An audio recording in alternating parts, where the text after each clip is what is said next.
When we started in the ETF industry, it was mostly as an index provider, an exchange operator that created proprietary indexes that would license them to ETF issuers.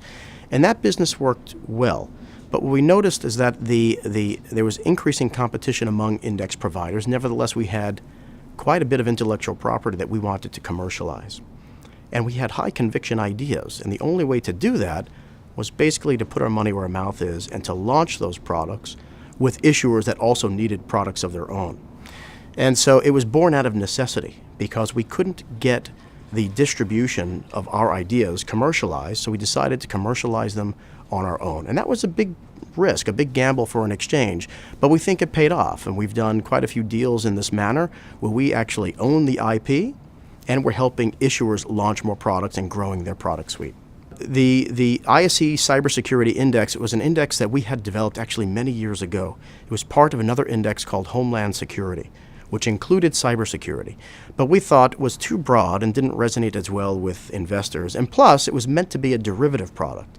Well, over the years, we kept an eye on the trends included within Homeland Security, and we noticed that there was more talk and more activity in the cyberspace.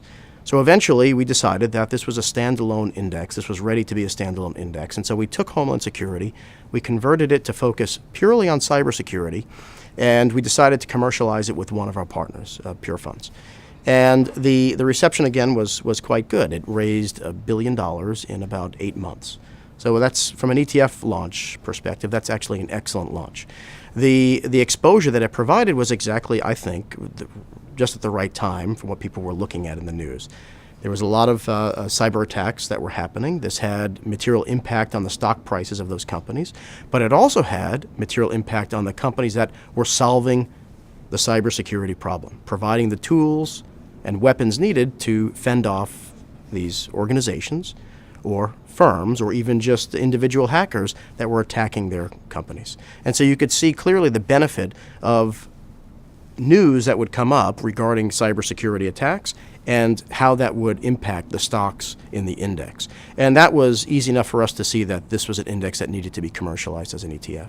The reception was quite good, not just in terms of the assets under management that came into the ETF, but the overall reception from market participants. And what I mean by that is that this was more of a sign that even the little guy can have success in an industry that's been dominated by very large players when you look at the assets under management, the distribution of assets under management. So this was very much a sign that even a smaller player can come into the market with a strong message and a well-researched idea and have success.